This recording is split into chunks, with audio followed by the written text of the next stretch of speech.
as I watch the little levels jump up and down, and I see Mark Hadlow having a glass of water, and we are live with Mark Hadlow, who looks to be officially in Hobbiton. G'day, Mark. G'day. How are you, Pat? Yeah, I'm marvellous, actually. Often I don't like having too much of a chat with people before we start, because it's good to keep the powder dry, and it's good to have the stories out there.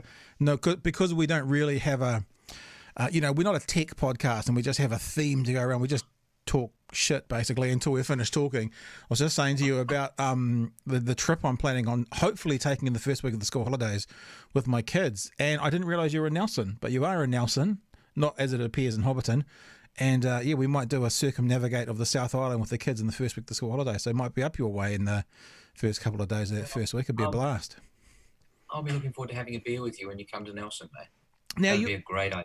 Your show, Mammal, are you running at the moment? You're actually got crowds in the audience. What's happening with that? I just finished a 2-night season in Nelson, right? Which because I'm the patron of the Theatre Royal here now, which is very exciting, and I'm very lucky. But Ileana, who's the manager, and I got together and said, "Hey, let's put some live theatre out there. Yeah, let's get something up and running." Lockdown was a complete and utter disaster from the perspective of work for us thespians and entertainers, because it just went in one afternoon, all gone. Yeah. And I said, come on. And not just because of the financial implications, but also, performing is our drug. You need to get out there. You need to hear people laugh, cry, do whatever they do. So we put it on for 2 nights and we smashed it. I mean, people just loved it. I think it's the Saturday night show, which we just finished, was one of the best shows I've ever done. I mean, people were lying all over the place in fits of laughter, and it was fantastic. So, hence from that, after this week, next week, I'm in Hawke's Bay at Toy Toy, and we've got Wednesday, Thursday, Friday there. Oh wow, cool! 3 nights in a 900-seater. Hello. I was talking to Michelle Acortt, and they had stand up at the Classic, and I thought, oh gosh, you guys are so lucky, because the people, I think it was still in level 2, but they had social distancing, and I'm like, it must have been great, because obviously there's still a little bit of concern around about this whole corona COVID virus, and it must just have been the real comedy fans that were there, so it must have been a great audience, as you said it was. But then we had rugby, and we saw 43,000 people at Eden Park for that game, and what the stories that were coming out were, there was people going to the game who had never been to a game. So it was this expression of, I can go out, so they went out there. What did you find at the theatre? Were they the theatre stalwarts that just needed it again? Or were they just the general public going, I just want something to go out to? Yeah, there were some. There were some who were the stalwarts, but there was also a lot of new people. Right. And that was fantastic from our perspective, because, I mean, everyone's over the device. They've been looking at their device for 8 to 10 weeks. And, you've seen everything on Netflix. You've seen everything on all of them. I know I have. And, just to get a 3-dimensional person actually talking with you. There's an old quote, which is wonderful: when the audience and the actor have a heart and it beats as one. Right. And, oh my God, that's what happened on Friday and Saturday night. Yippee. Thank you. So, yeah, we're very lucky. And it was great. And there was new people in there, which was fantastic. And, in fact, I'd invited some people that hadn't been to the theatre for a long time. And a guy who put the set in, his wife and his partner went. And they hadn't been to the theatre for a long, long time. In fact, very little. And there's a reference in the play to Humpty and Dumpty, which refers to a certain part of my anatomy. And so Steve was on the phone with me, because we've got to take the set out on Wednesday. And he said, the wife just wanted to know who was Humpty and who was Dumpty. So I love stuff like that, man. Yeah. I mean, that's like, these are not theatre goers. And, this is about, and Mammal, even though it's about the cycling fraternity, it is not a show that you have to be a cyclist to enjoy. Right. This is about actually every man. It's a redemption story, and it's fantastic, and everybody will enjoy it, because if you hate lycra-clad people, you will love it too. Fantastic. Yeah, it's and not to. I sometimes fear that all of my analogies involve sporting examples. It's not necessarily the case, but I was talking to my old man this morning about the rugby again, and he's a rugby through and through, all the way through and through. And he reckons I'll probably see 25, 30,000 at Eden Park this weekend. So it dropped off a bit, but still pretty massive. I wonder what will happen in the movie theatres, in the bars where there's bands coming on. Like we've just had an announcement that Benny's coming to Dunedin to perform, doing a bit of a mini tour. I wonder if the numbers will stay up because people are still going, oh my God, I can go out. Or I wonder if they'll taper off. I hope they stay up. It'll be amazing because apart from anything else, like we went up to Naseby 2 weekends ago to do the Night Sky tour. And one of the reasons we went... Fantastic, isn't it? Yeah, Fantastic. Amazing. One of the reasons we went was to put some money into other people's pockets. That was one of the reasons. But then the other reason we went was because people needed money put in their pockets. People were offering good rates as well. So it was a win-win. Yeah. And I hope that people still think that about the arts, as you're saying. And we had the Fringe Festival down here in Dunedin right when we went into level 4. And I was working with them, and we were talking about doing a virtual Fringe and having, two-day video-a-thon and having live streaming. But in the end, it was decided by people much smarter than me that it just doesn't translate in an empty room with that. And so, especially for the arts, for the people who perform for their supper, literally, I hope people still put their hands in their pockets and support it. Yeah, I mean, Nelson, hark back on Nelson, we did a pay what you can for the 2 nights. Oh, cool. So we had people turning up for like way below what the price of a normal ticket is. And I think that was very much an attraction. And, they're doing the same at Toy Toy in Hawke's Bay next week. But one of the things I think why I got back up and running, why I wanted to get up performing was that, and there's a bit of a rumor going around that some of the theatres are holding off.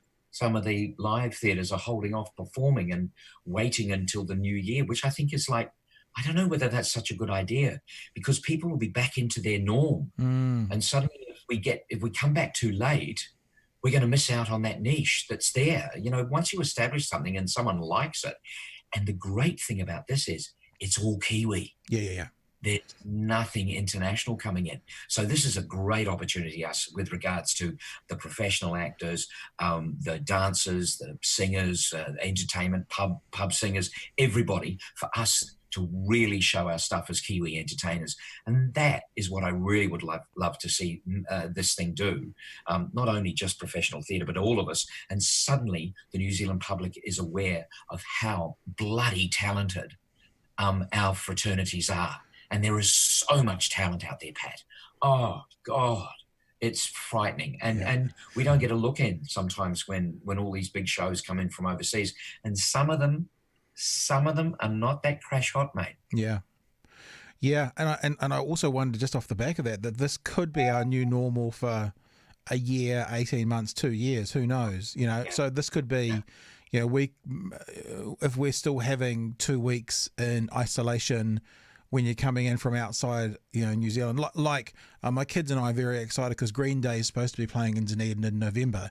I assume that that's not going to happen because I assume that in November we'll still have a 2-week stand-down period and, the boys from Green Day aren't going to come and sit in a hotel for 2 weeks in Auckland just so they can come to Dunedin and play a gig, which means I think that there's this. It's. I don't like talking about like it's a happy byproduct, but there is sort of a byproduct that comes out of this, which is, our New Zealand talent, our New Zealand shows, our New Zealand gigs, our New Zealand sports, our New Zealand whatever it is at the forefront for the next wee while because that's all we've got. So let's enjoy it.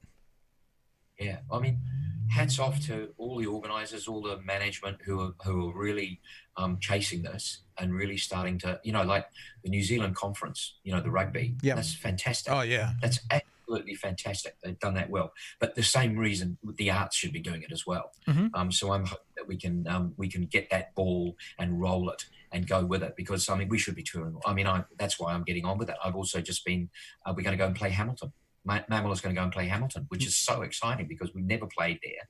I'm hoping to come to Dunedin, actually, Pat. Cool. I'd love to come and do Mammal in Dunedin. So if anyone's listening, please get in touch with me because I'd love to. Because down Fortune shut. Don't even start me on that one, which really, that just gutted us as a profession. Yeah, I want to come back and play Dunedin because it's such a good show. It's in your face. It's blunt.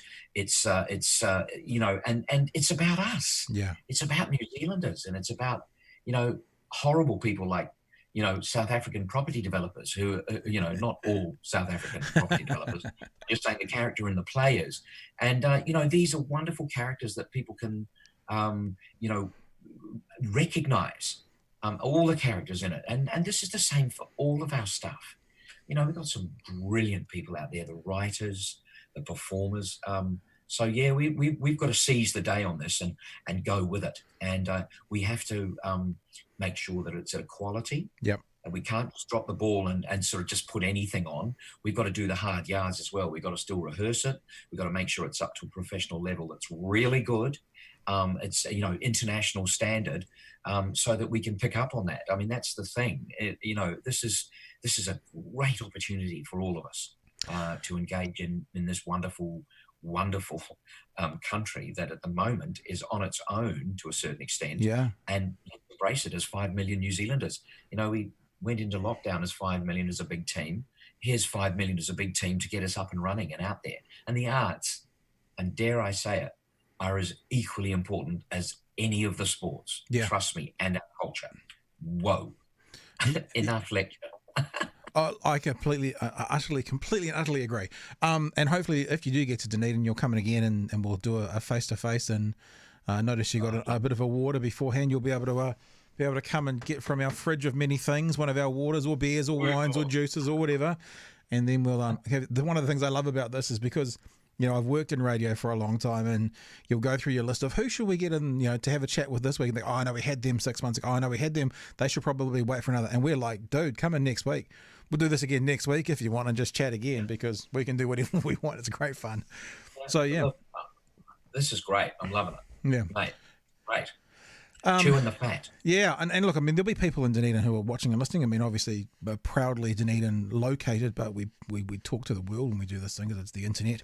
But I know some people at the council who are involved with, local events and film, and I'll make sure that they're aware that you'd love to come visit us, and I'm sure there'll be some calls made. We get down here. Oh, good on you. Thanks, Pat. I mean, it's not. I mean, I hate self-promotion. I really do. It's because and because you just do the job. You talking about yourself, I think, is actually a hard thing to do. I really find it. Look, that's my job. And people say to me, "Oh, it must be great being an actor." Yes, it is. I'm very lucky to be an actor, but it's like anyone else. It's like any other job that anyone else has. Mm-hmm. If you put it in its category, it's no different to anyone else's job. We work different hours, but it's the same principles involved. You want to put in your 100% of your effort to produce the best results. And that's the bottom line of everything that I'm involved in, no matter what it is. Yeah. Is acting, I was just thinking, when you said it's a job like everything else, if someone makes picnic tables out of their shed and they set their own hours and they buy their own timber and they do it all themselves, they own their own little business, assuming they can sell those picnic tables, they've always got a job. In acting, are you a little bit dependent on there needs to still be not an employer per se, but there has to be a film or there has to be a show or there has to be something going on. So in other words, on some level, there are always people above you or companies or groups above you that determine, if we're blunt, income, that you can't quite be an autonomous, like you can go out and do a one-man show on the street, but there may not be any income in that for you, so to speak. So are actors a little bit at the beck and call of production companies to make sure there's work for them? 100%. I mean, yes, I'd go out and do a one-man show called Mammal, but that's it. I mean, it's all about me doing that, and that takes a lot of organising, a lot of logistics, organising my tech, Sean, who comes up to the lights and all that. But without a doubt, without the theatre companies, without ATC, without Court, without Circa, we and Bats, we need a company of theatres and also film companies and also major producers to make sure that New Zealand talent is continued to be rolled over and turned. over, so that not so much one particular niche of it, but all of it. We have drama students coming out of 3 or 4 drama schools throughout New Zealand who are looking for work. Now, they're in a really, really tricky situation. Yeah. I mean, I'm an established actor, as I am with a lot of my colleagues, but a lot of my colleagues have given up because there's been such a lack of work. And our funding has dried up. There is no doubt about that. Our funding gets less and less and less. And, so we're pretty reliant on all that. And a lot of people say to me, oh, well, why should we fund the arts? Well, the arts are who we are. It's as simple as that. That's our social conditioning. That's our social awareness. That's who we are as tangata whenua. That's who we are as Kiwis. That's who we are as Pākehā, Māori, Asian, Indian, whatever you like to call us. This is who we are. And we need to represent that from a cultural and a performance perspective. And if we're not able to do that, then we may as well just make horrible, reality TV shows, which serve no purpose at all. There is no purpose to reality TV at all. Yeah. If I see another cooking show, I'm going to scream, especially like MasterChef. I mean, that's I do not understand why. I mean, I sort of do, because it's like you don't have to think about it and everything. But we used to make the best children's television in the world way back in the 70s and the 80s. It was the best in the world. Why aren't we doing that now? Because we let our writing go down. It's been really hard. Our writers find it really difficult to get funding. We don't recognize the importance of actually the writing, the skill of a writing. Writing just doesn't happen on a singular project. Yeah.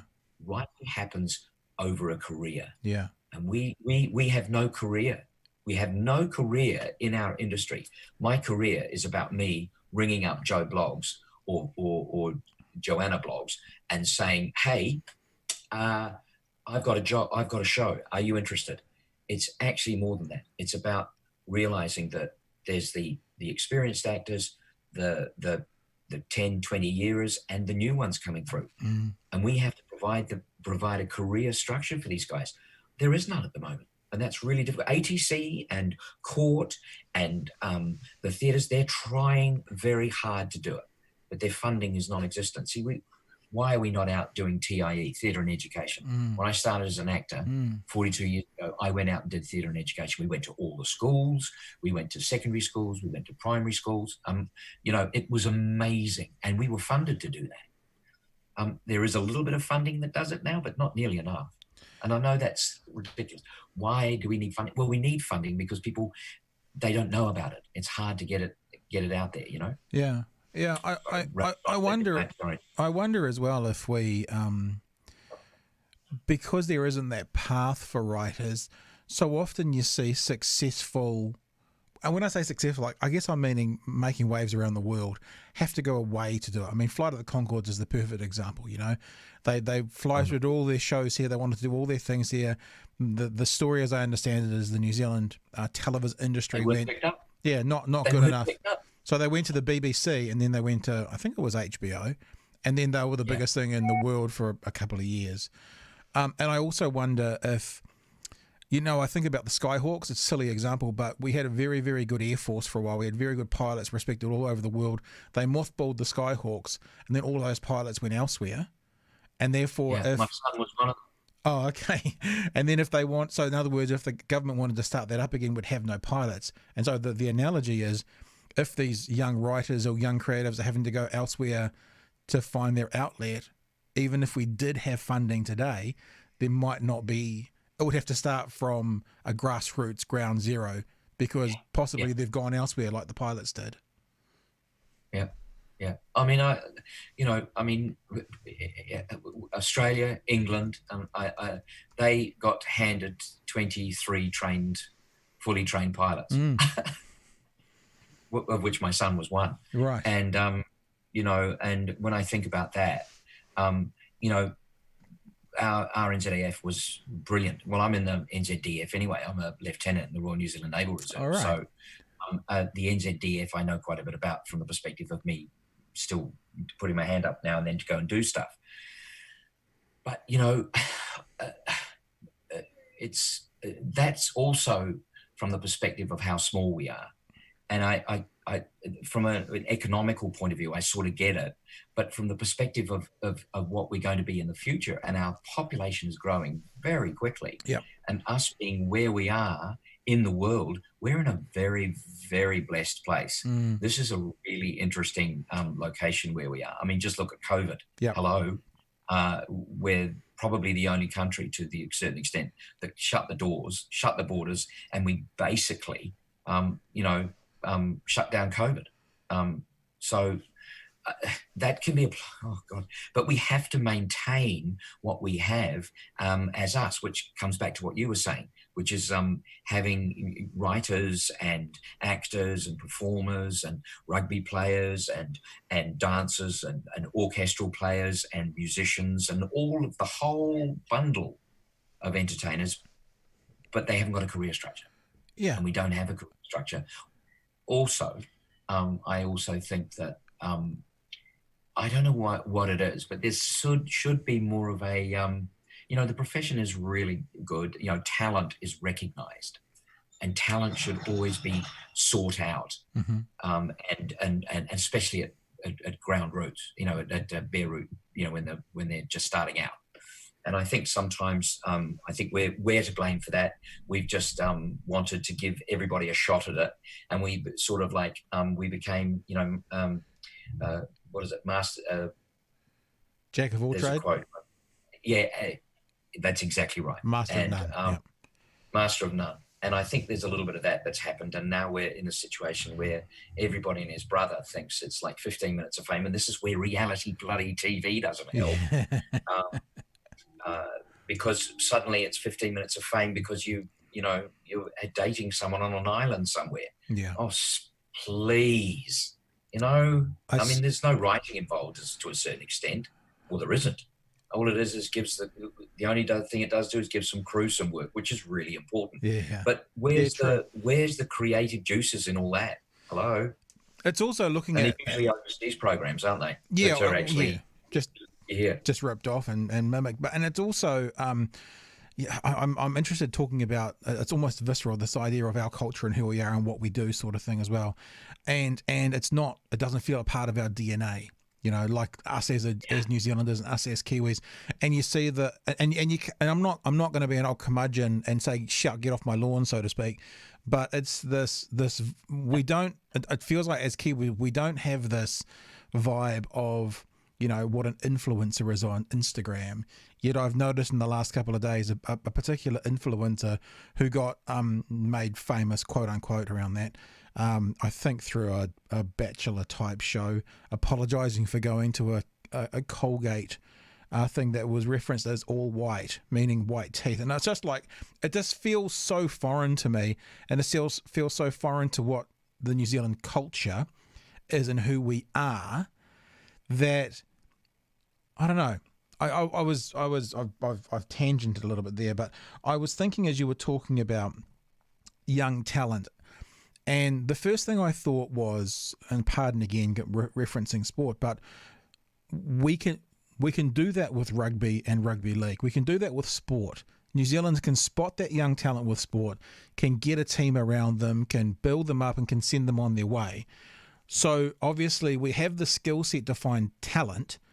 How do we translate that over into the arts? And I think about people like Lorde. Lorde's probably quite a good example, probably one of very few actually, where at kind of 13, she was seen as a bit of a phenom, got a team around her, and off she went. But it seems that if we can do this in some areas, then surely the skills are in our community to translate to doing it in other areas.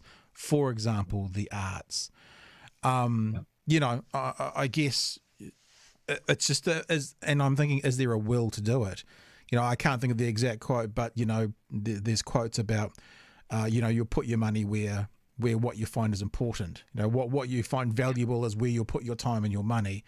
And it seems that kind of thing in New Zealand is things like sport. And although I think we are not troglodytes completely when it comes to the arts, certainly more so than putting our time, effort, energy, resource into, young sporting phenoms as opposed to young musical or acting phenoms. perhaps. I think one of the issues is this. Yeah. People can access that for almost every entertainment that they could think of, and I guess that's not a problem, because in the economy, living is expensive, Mm-hmm. and to pay out anywhere from $55 to $75 to $85 to go and see a play for two people or a family of four is a fortune. So I get that, I really do, but what are we doing to combat that? How are we do we need to subsidize so that we can get more people into the theatre? And I think that's it, because the exposure of theatre, unless it's an international act, like a band coming in to play Western Springs or the stadium down in Dunedin or wherever, it's really hard to get people out to actually enjoy something because they don't know enough about it, and it's not part of their psyche. Which comes back to that TIE thing. If your theatre and education is hitting the school people when they're at school, it becomes a part of their psyche. It becomes a part of their education, and we haven't had that. Our people have sort of dropped away a bit in regards to educating New Zealanders that art and culture, and in whatever form it takes, is actually an intrinsic part of who we are. Do you know what's really interesting? Before we had any of these, before we had any televised, any theatre, anything like that, we had actors 700, 800, 900 years ago who went round and told stories. Yeah.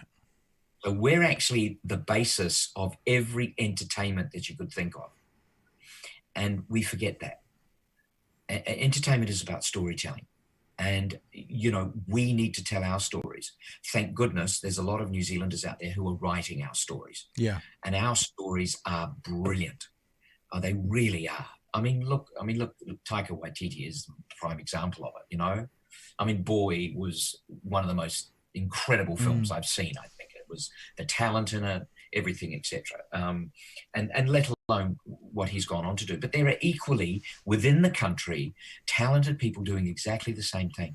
They just haven't been, recognised. And I'm flabbergasted when I'm doing a play, and these young actors come in to work in the play with me.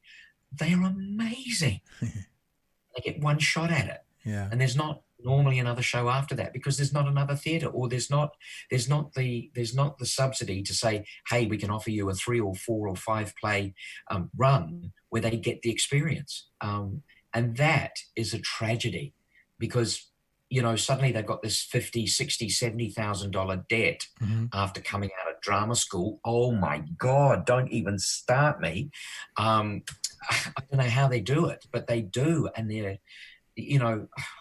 guts and their tenacity and their passion just inspires me to actually want to do more.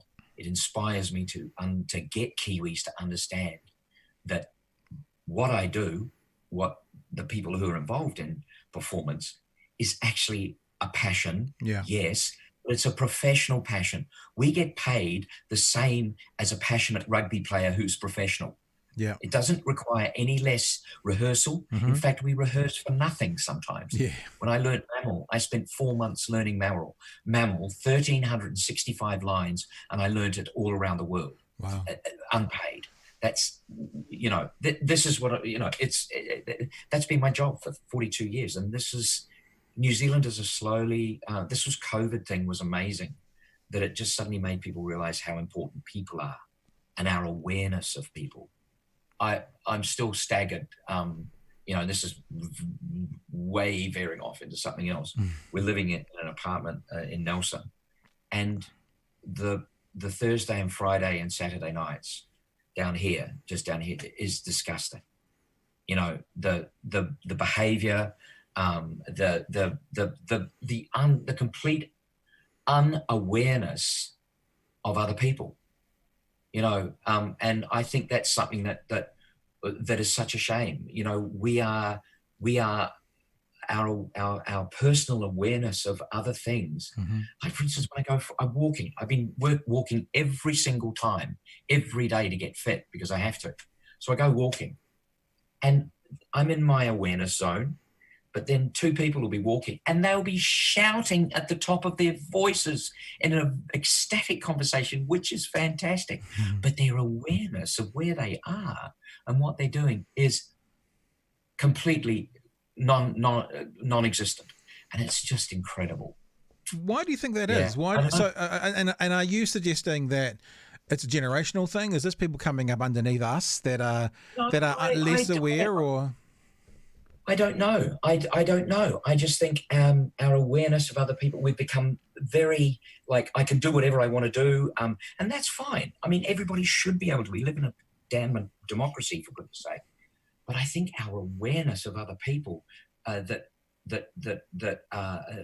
don't have the same modus operandi as we do, we need to be aware of that. And I think that's what it's to do with. Like, other people are at a different pace. Other people are at a different level of how they run their lives. And I think we all just think everybody's doing the same thing and working at the same pace and the same level of sound, and everything's a bit frenetic and it's all blah, blah, blah. And that's, I think, something that we could really sort of become far better at, which is actually awareness of other people around us. I wonder about the digital world. I wonder about, I mean, you were pointing to both of us, ironically, both of our phones right here as well, even though we're kind of deriding them. They're both right. Other computer. And my one's going ding, ding, ding. Well, it's not literally going ding, so I've got the volume down. I sometimes think about, you use the word awareness. It's a fascinating word.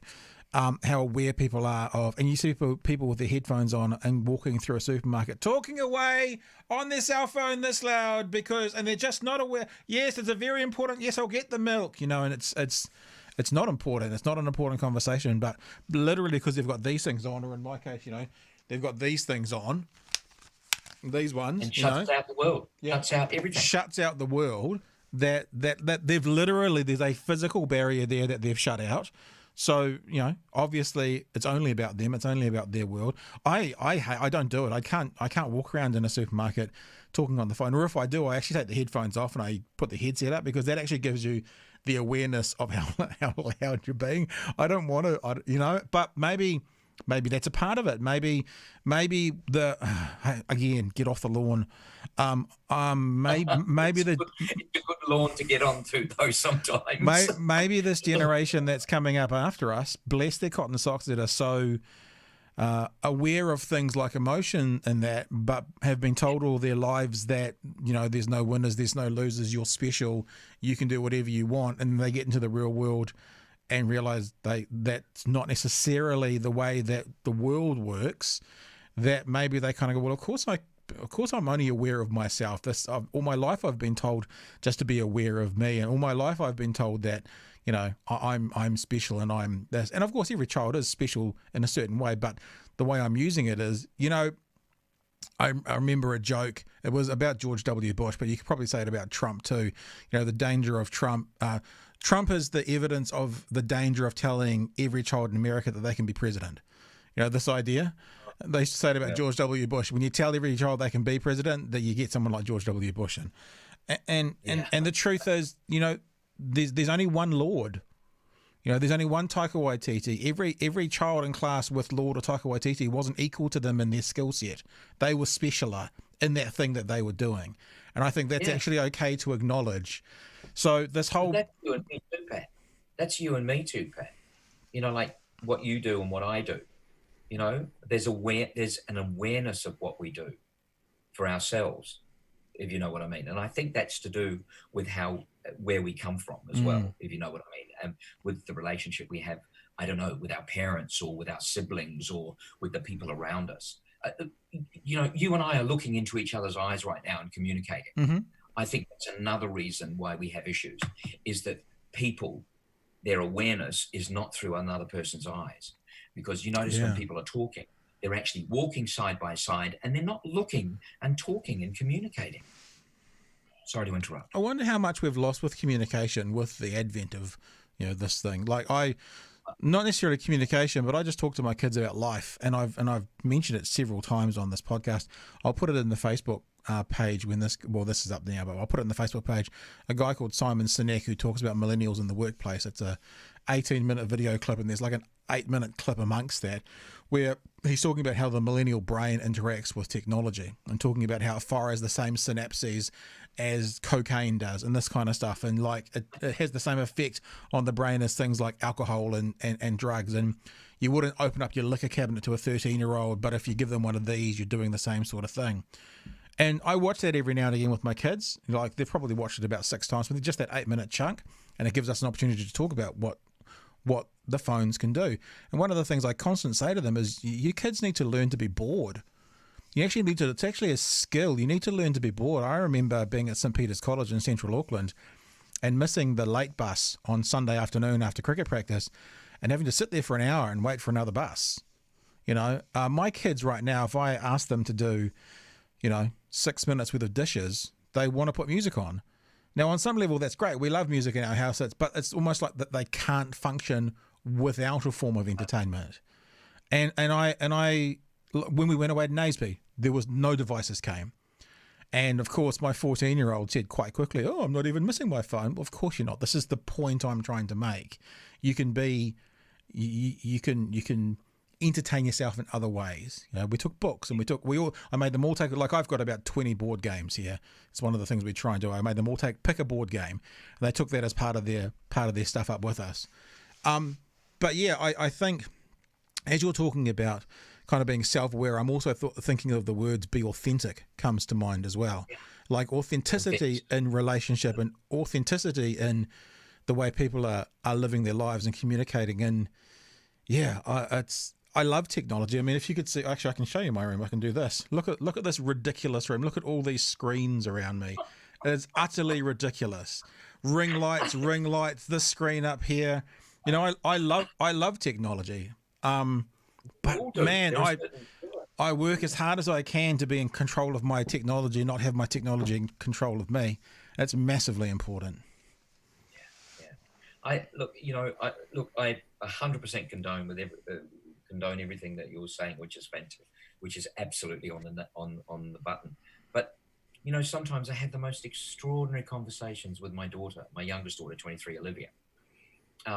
And I'm talking to her and having a conversation. And this is what absolutely is fascinating.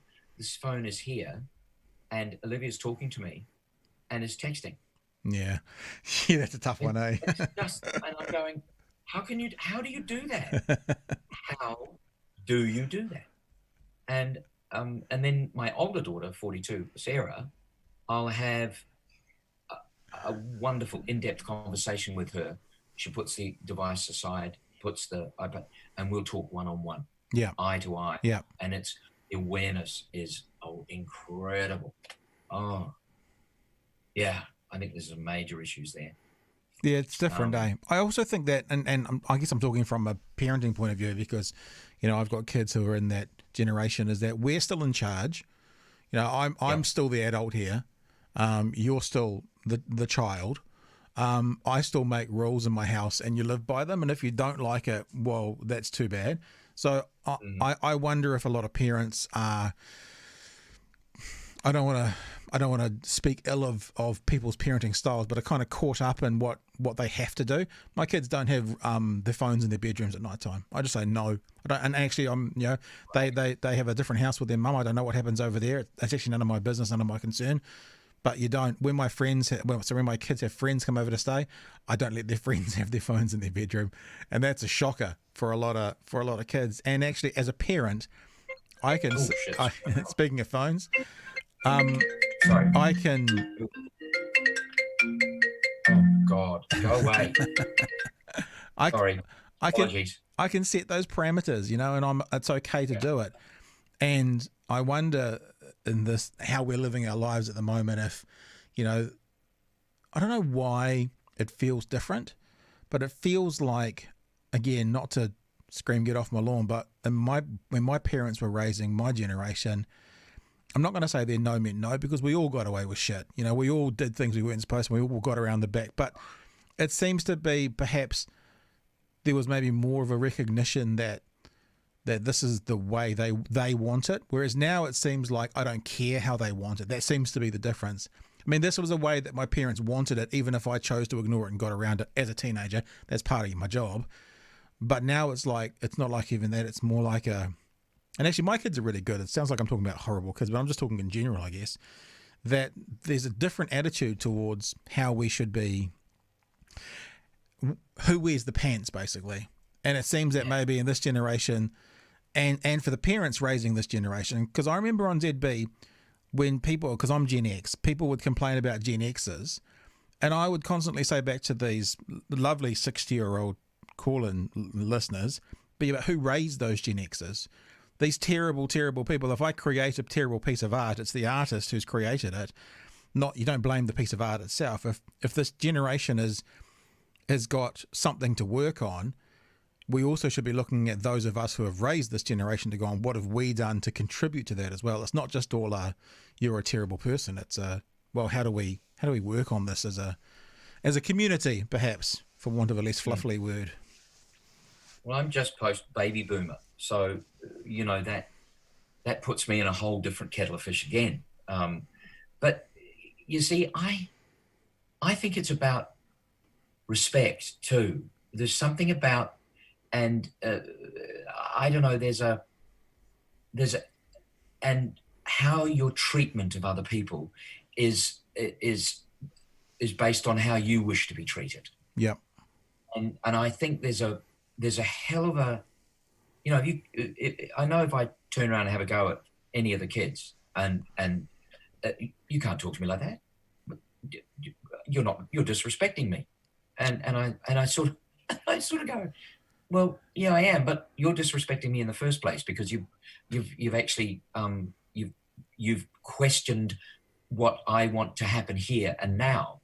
So, I mean, I think it's a really hard juxtaposition from the perspective as to where does it turn, where does it lie, where does this core of within, not only just within the family, but within our society, of what's expected and what's acceptable behavior. You know, I mean, you know, you walk down the street and you know, if someone, I did it the other day, someone just threw some rubbish on the ground. And I said, hey, dude, it's a rubbish bin. Why don't you just put it in the rest? Mind your own business. I can do whatever I like, you know. And it wasn't even like it was biodegradable. You know what I mean? Right. Mind your own business. He didn't actually say mind your own business. He said something else, but I won't say that live on air. And I just thought, and it was very, very aggressive. And I just thought, well, yeah, it's. I don't know. What do we do, Pat? What do we do? Well, what I'm going to do right now is play you something because it's hilarious. It's so funny because as you say that, I think about, you know, we have a few. This sounds like I'm like a 50s dad. This is the 50s dad show for me, but we have a few sort of rules in my house, and one of the rules that I try to put out there is don't give someone else a job to do. Like, you know, don't put the dirty dishes in the sink, because then someone has to lift them out of the sink when they want to. Just rinse them and put them in the dishwasher. You know, don't give me a freaking job to do, you know. And when Yes. and when you were talking about the person who dropped the thing, that's the first thing that came to mind, is how rude to give someone, because it's either gonna, you know, stay there forever if it's tinfoil, or it's going to give someone else a job to do. And I just thought of this. Yeah, this I can show you my computer by doing this. See. Oh, excellent. And so people who are watching can get a load of this. People who aren't watching, look up cart narcs. There's this guy in America who goes around car parks telling people to put their shopping trolleys away. And put them back. Yeah, he's not. I love him already. He's not part of the shopping complex, but he just tells them to. Oh. So he does this. Got a double lane stoppage over here. So have a look. They just had 2 full carts. Just let them out completely blocking this lane when the cart return is right over there. How's it going, Narketeer? Whiskey, whip, whip, whip. That's his alarm. That's not where the carts go. Cart corral's right there. Just left 2 carts in the middle of the spot here. Oh, no, I'm with the cart narcs. Yeah, we narc out people who don't take the carts back. Yeah, of course I'm real. I'm Agent Sebastian at your service. Agent Sebastian from the Cart Narcs. There you go. We'll leave it at that because it'll probably get kicked off using someone else's content. But he's hilarious. It's so funny. And he just goes around and and the thing is, so this is where I can hopefully get a little bit of, I'm not yelling get off the lawn necessarily because there's a lot of older people there, but he gets abuse from people telling him to fuck off and mind your business and this kind of stuff. And he's like, dude, I'm just telling you to put your cart away. It's not really that big. So yeah, look it up if people want to check it out. Cart Narcs. And they're very, very funny. People being, but so I guess there's so if I take a step back from my curmudgeon-y talking about next generation and talking about society, there's obviously a change in society as well where we are more entitled in general and we're deciding that, you know, we'll do what we want to do, you know, be damned in what anyone else thinks or says or wants as well, because you can see it all over the place. But I mean, that was something that came out of lockdown. You know, we had people walking down the street and seeing people they've never met before and actually saying hello, you know, smiling at people, waving at people. I waved in people sitting in homes. I mean, they must have thought I was some sort of raving lunatic nut job going down the road, but they always wave back. Are you okay? I mean, a couple of people, you know, Jane and I were out walking and I said, and they were an old couple, and I stopped and I said, I wonder if they need someone to get something for them. So I said, are you all right? Do you need anything? And I mean, I wouldn't have done that 8 months ago. They probably would have rung the police, you know.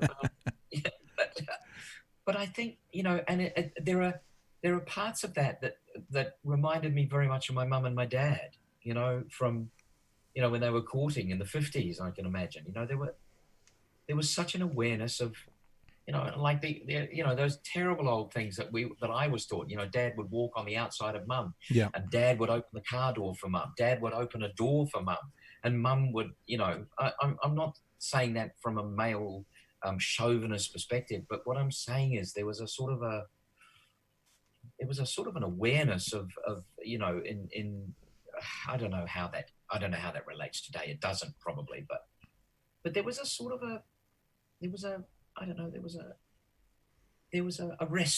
respect, I guess. You know, there was a respect, Pat, and I think that is something that we that is difficult to embody as being a huge component of how our social interaction happens now. Yeah, you know, there's mutual respect for anybody, even the people we don't know, and you can do whatever you like, however you like in the street, and it should have nothing to do with anyone else. And to me, that's like, well, it's you know, unsociable. It's not necessarily you know, I'm not saying that my morals are any better than anyone else's, but there's an awareness of that you know, that I think we're missing. Yeah, I feel like the word, I'm not saying that this would be your word, but the word that I feel you're searching for is community. That's the word community. That's the word that I think of, because that's really important in life. And I think that people who don't have community, and community can be anything, you know, it can be family, it can be whānau, it can be a workplace, it can be neighbours, can be, community doesn't necessarily need to be even close. It can be distant friends, but I think community is really important. And when you have community, you do ask those questions, are you all right? You know, we have, I live in a fantastic little part of Dunedin called Northeast Valley. And we have great community here because it's one of the flatter places on the northern side, so you don't got the hills, so everyone's walking around. But similarly to you, you know, I would be sitting out on the driveway during COVID talking to the neighbours, and other neighbours would walk past and, oh, g'day, how are you? Doing well? Good, yeah, good wave of the hand. And love it. I think so often, I'm just trying to think of a pithy way to say this, and I can't because I'm not a good enough broadcaster. But I think that something like, you know, you be the example you want to be. It's like you be it. You just, I guess the Americans say you fake it till you make it, but I'm not talking about faking it. So, you know, I love the idea of community. So, for example, my house has got 5 garden beds, and I've got it rooted back from my rugby days. So what was I going to do with these garden beds? So I found a local young lady who grows flowers and wants to try and grow it commercially. So right now she grows all her flowers in my garden. And so my garden is full of her flowers, and she just walks on and off my property as she wants. She looks after the gardens, which is great for me, but then she grows flowers, and then she harvests them, takes them, and sells them, and she's making money off my garden beds, and I love it. I've got a couple of boarders living with me, and the reason I have boarders living with me is this bedroom. And for people outside of Dunedin, you are aware that not everyone pays $1.3 million for a 3-bedroom house. Before I say this, all right, Auckland is. But my house is a 6-bedroom house, right? And I realised when my kids went back to their mum, I was sitting in a frickin' 6-bedroom house by myself, and I just thought, what a waste of a resource. And that's actually the reason I thought, well, I should get a couple of boarders and a couple of flatmates or something like that. You know, share the space, share the resource that I've got to help someone else. No, I'm not saying it doesn't help me, but to help someone else out and build community. And I think that it's a really important part of life. And I think maybe, again, get off my lawn, back to these devices, as soon as you have those devices be such a massive part, or a screen be a massive part of your life, it's a lot easier. I'm not saying you have to, but it's a lot easier to lose those real world things, like my neighbor is the person who helped me build this studio because he's a builder, because I've got community with him, you know. So I think that's a really important part of sustaining a what's a less judgy word than worthwhile life? A fulfilled life. There you go, it's better. Yeah. But see, that's what we do, though. You see, that's another example of what performers do, what actors do. What we do is we put a play on that has social mannerisms and thoughts and you know, how we act as a community. Mm-hmm. And when they're exhibited in a one-on-one situation, or with regards to 400 people who are one with the actors, we're suddenly seeing our social recognition. We're seeing these things and what's acceptable and what isn't. And I think that is what we're missing, is that if you go and see more theatre, you'll suddenly get to realize socially who we are, and some of those aspects, some of those ideologies are reflected in the plays. I mean, that's what Mammal's about. Mammal is about explaining a whole different raft of characters who come together and have to exist in a peloton, but it's the outside influences of those that affect who they are. But that's every play, like Winding Up, Roger Hall's. You know, we've just done that. Alison and Quigan and I did that before lockdown. And, you know, this was about people who were retired, and he gets a disease, and it's how they deal with it, and their prejudices, their opinions on things that are not something that they're used to. But if we see it in theatre, we see these characters, people respond to them. That is the essence of performance. And I think also the theatre is the essence of what's happening in society, because as you're talking, the one that jumped into my head, reflection. Yeah, I think straight away of Forskin's Lament. You know, it's like exactly of the era of the time, spoke to New Zealand as to what New Zealand was going through. So I think what we see in the streets, literally and figuratively, we see on the stage very quickly. So it's a reflection of who we are quite actively and quite accurately. There might be an 18-month or a 12-month delay, but yeah.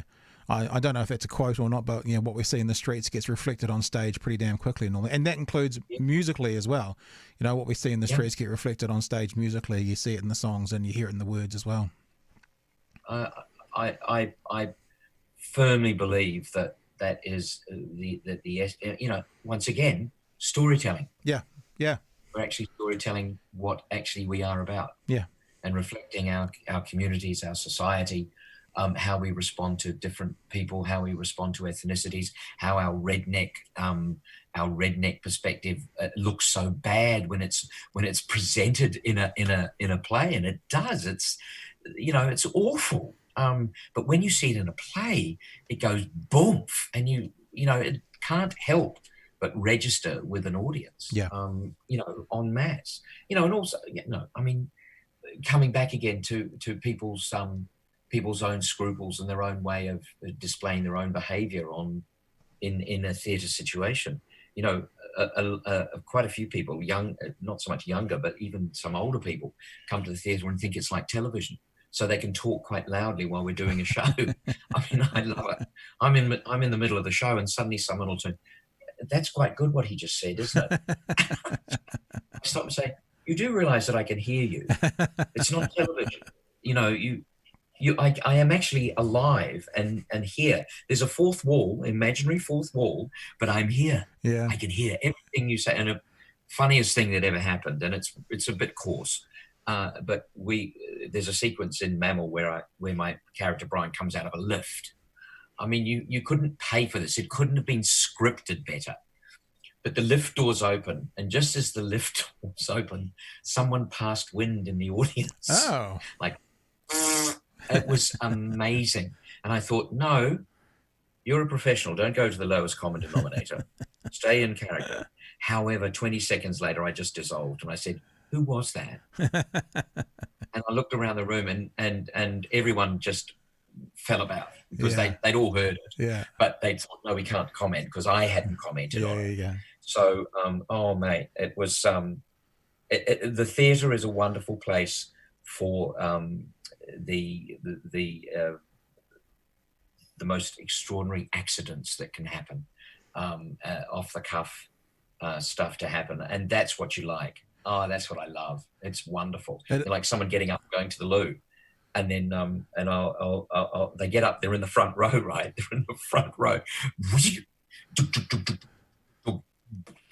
the door, like bang it, and walk loudly, bang the door, and then so I stop the play. I said, "Well, I think we'll wait until he comes back. Should we do that?"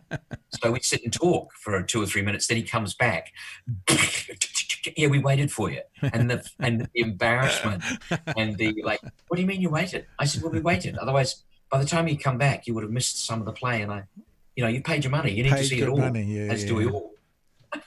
Those moments are lovely, though. I mean, we've talked on the show before about corpsing, and I remember a particular show I did with a Carol Churchill play, Cloud 9, it's called. Oh, I've done it. I've done it. God, it's wonderful. I played the little girl, 6'4". Oh, so did I. Oh, did you? Hello. Welcome. She has, Carol Churchill has this thing about having the reverse roles. So, of course, did you play Clive? No.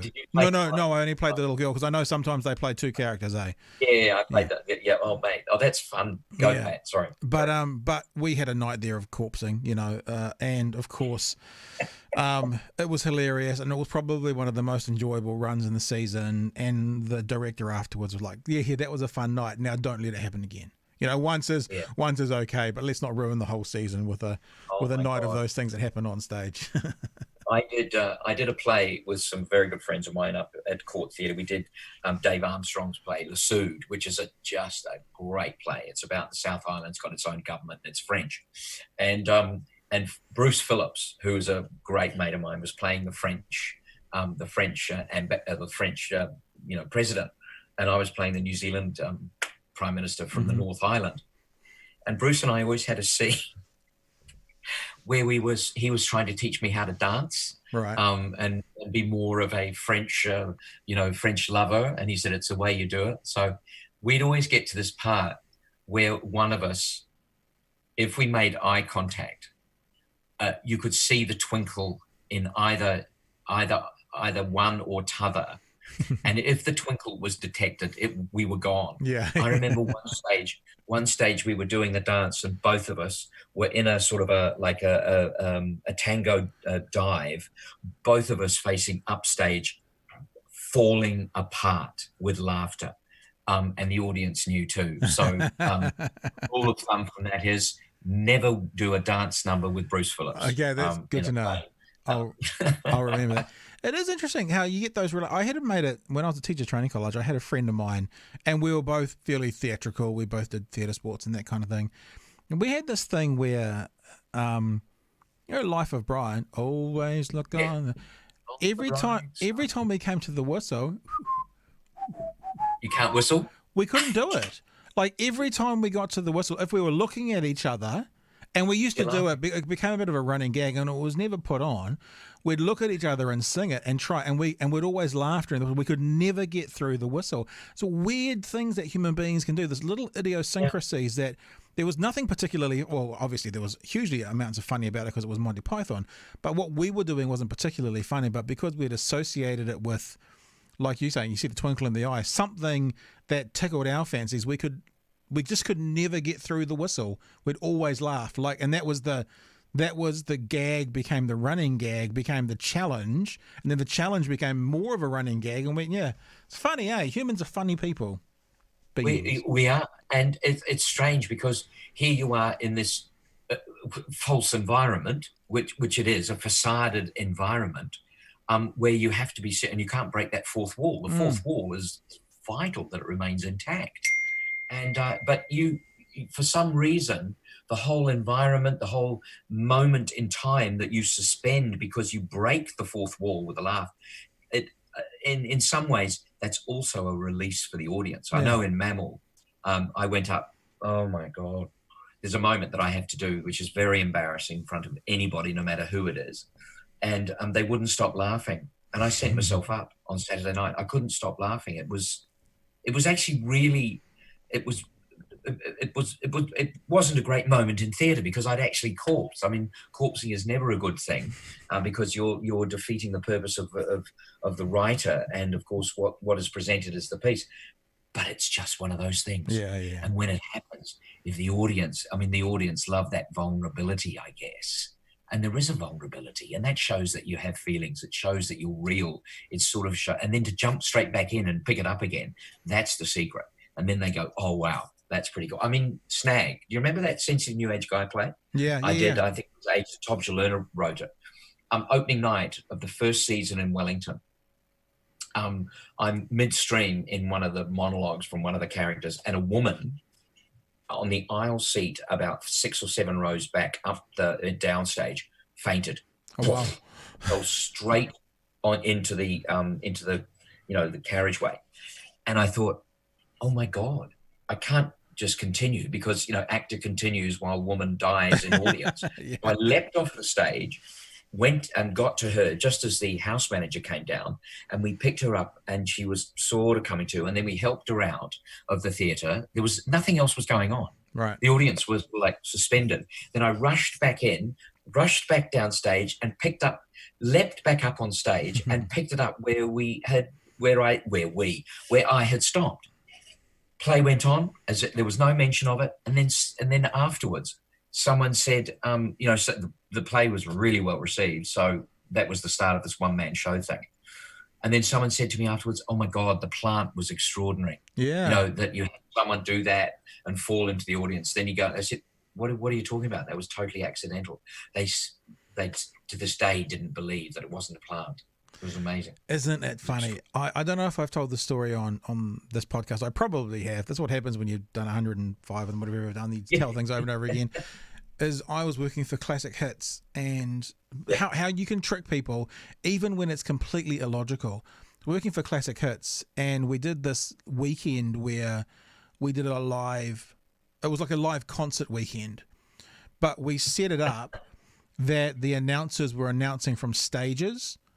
Like, it's Pat here at Classic Hits, and I'm on stage number 4, and, coming up shortly is Coldplay over on stage 3, but let's cross to Jeremy up at, stage, the main stage where U2 is about to start. And then Jeremy would do his bit. There was no one called Jeremy, but person. And so we did this whole elaborate theatre of the mind show, but the basic thing was we were just having a live musical weekend.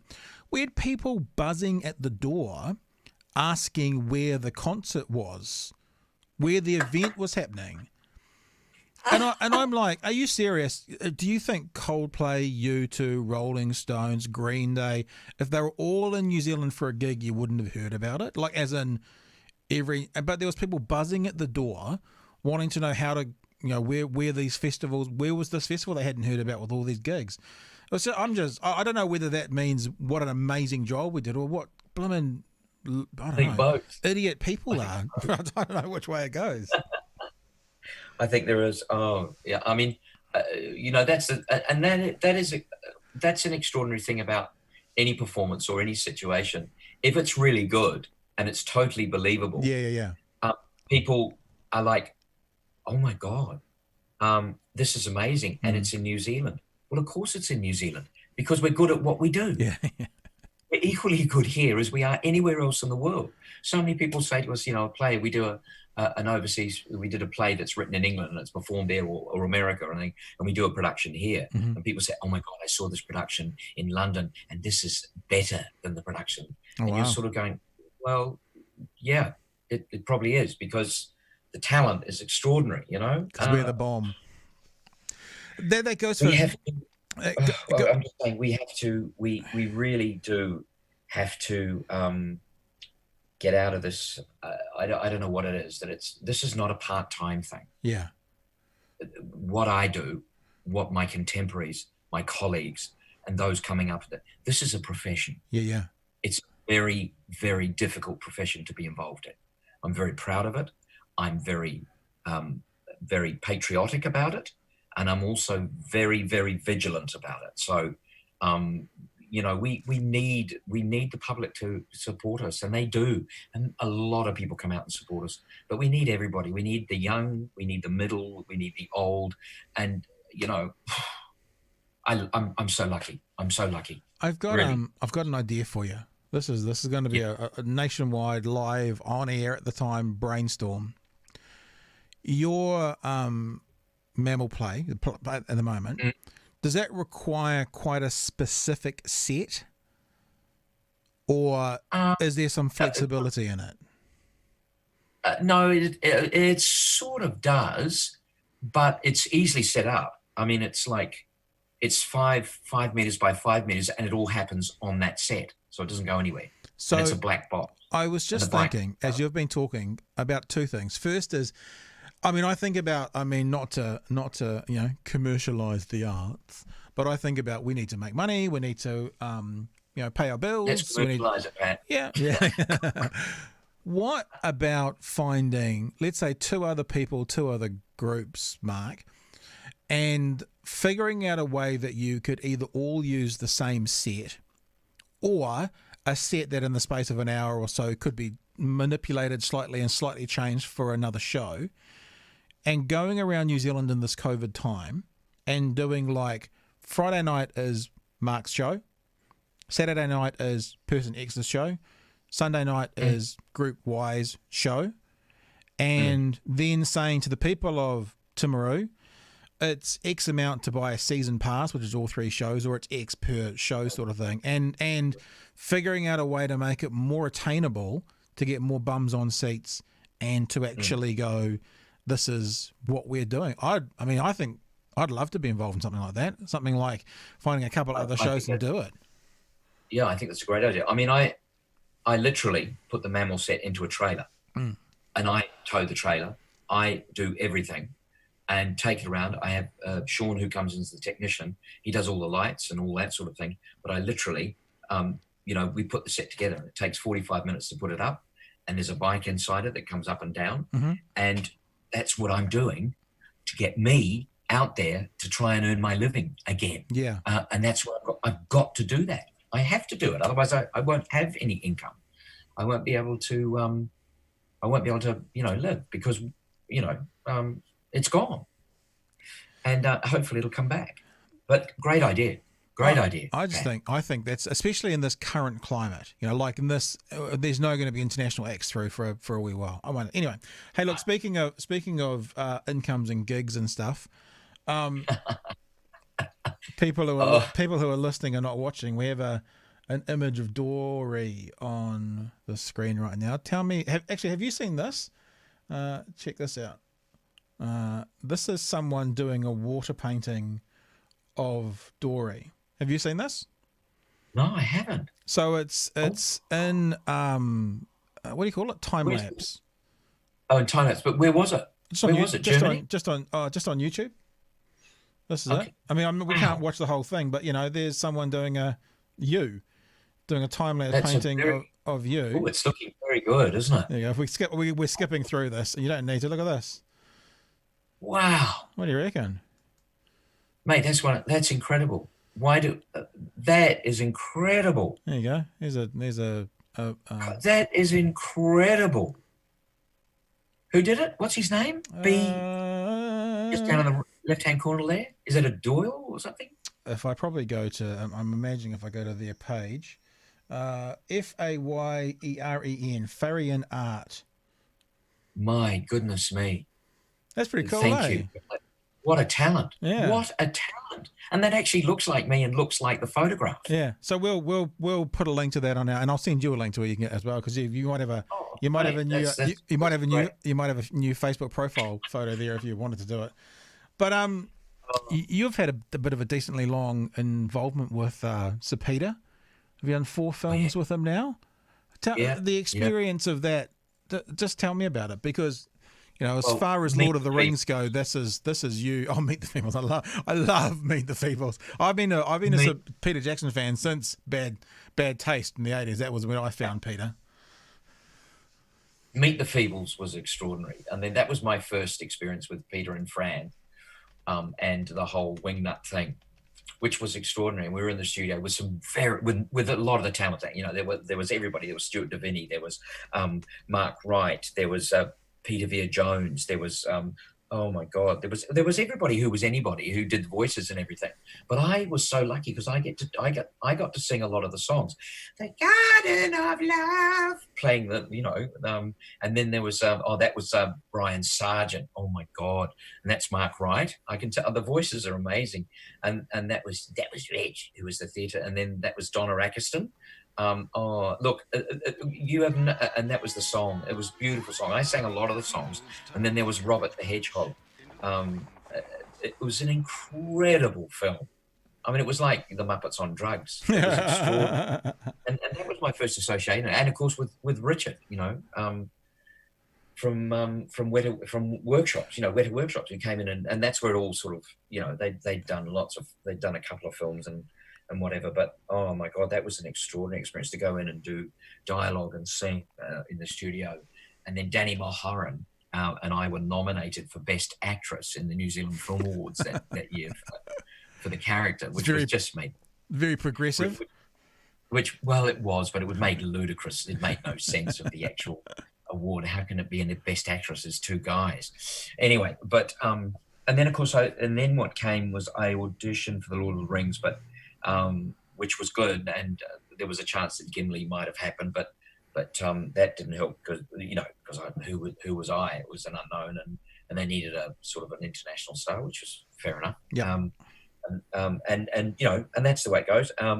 But then The Hobbit came along, which was extraordinary. I had no idea what was going to happen. I think I had about 3 or 4 callbacks, and then I ran into Jed Brophy in the airport just after I'd been told I'd got the role of Dori.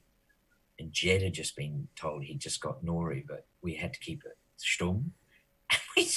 We were walking from different parts of the airport towards each other. And there was something, we stopped and said, yes. And he said, yes. Oh, that's and he said, yes. And I said, yes.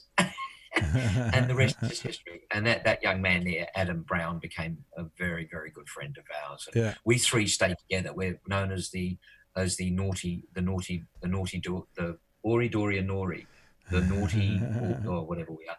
But it was great. We had such good backstories, and we had fun. And it was amazing. It was 20. That was extraordinary. 14 months that changed my life. But it was also, of course, at the beginning of the filming was the earthquake.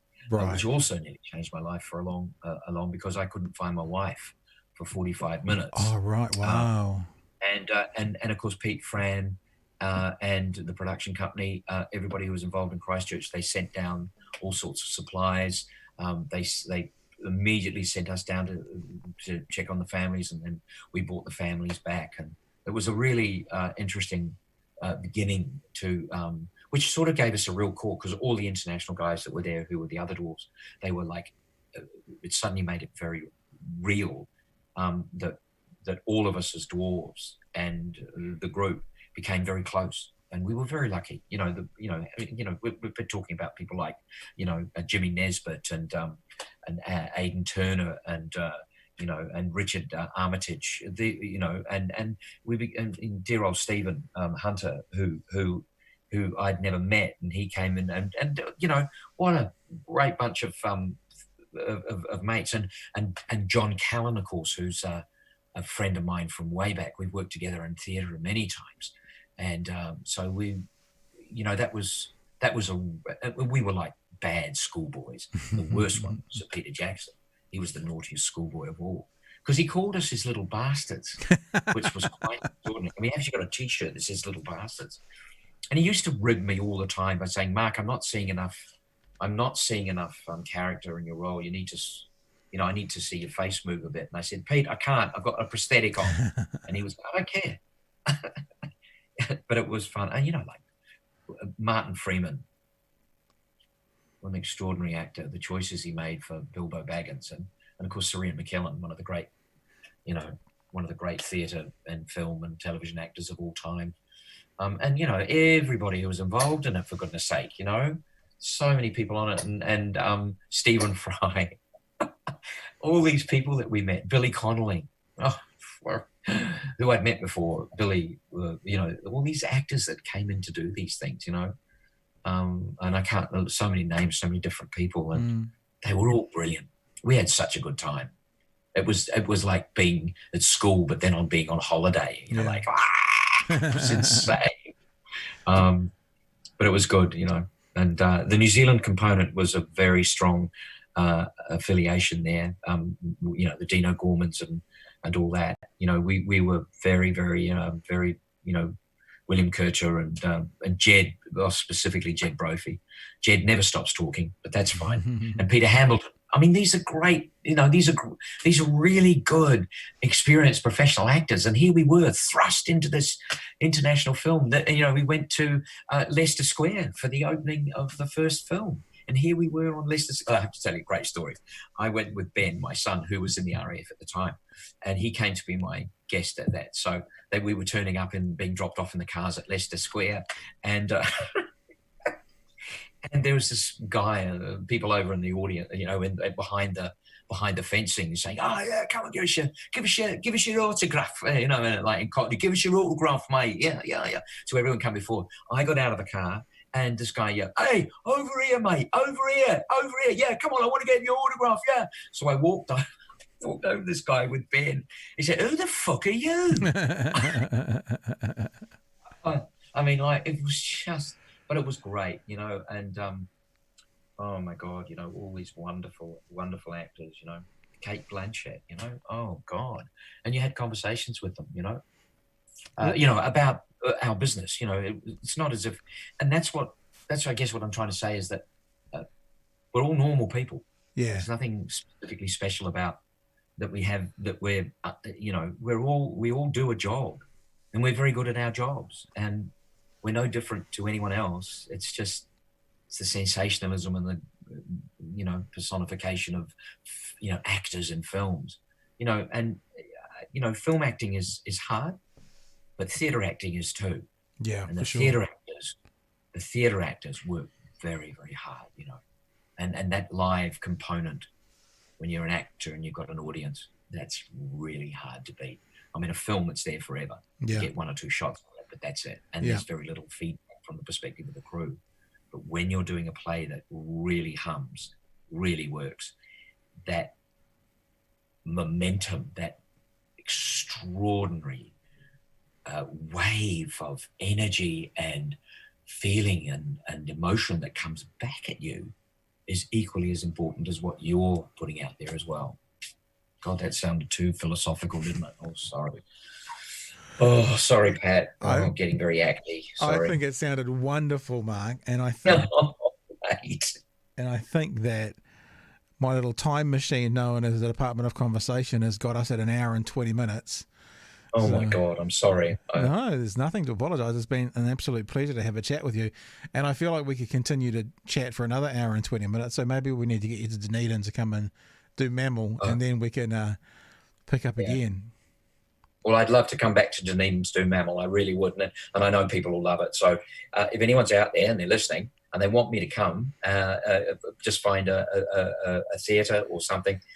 I'm happy to come down. And I know that people will flock to it, because they did when we did it at Fortune. And it was great. If people are around the country at the moment, wherever they are, North Island, South Island, if they did actually think, gosh, we need some stuff going on in our town or city, Mammal could come here, is there a way they can do that? Like, can they connect with you through the local theatre in Nelson, or? No, markhadlow@me.com. Oh, there you go. That's easy. Your email address directly. Easy. markhadlow@me.com. And just please send me an email, and then we can have a chat, because honestly, that's part of it. You know, I've already got 3 theatres that have just come back at me and said, let's do this. And we're doing it. And we've had huge response already. So we just need to get us performing arts. We need actors. We need all that. We need to get it up and running. Enough lecture, Pat. I've just loved it, man. Talking to you has been, it's like I don't know, a renaissance for me. Thank you. I've particularly watched your hand sometimes disappear into the Hobbit Hill in the background, and then come back again. Putting it underground into Bilbo Baggins' holes, you know, into his little house, you know, and oh, mate, it's just so much stuff, you know, and I'm very lucky. I'm a New Zealand actor. And I'm very proud to be a New Zealand actor and be in the profession that I am. Makes me very, very, very, very proud of what I do and of my colleagues, and on stage and behind stage. I'm very lucky.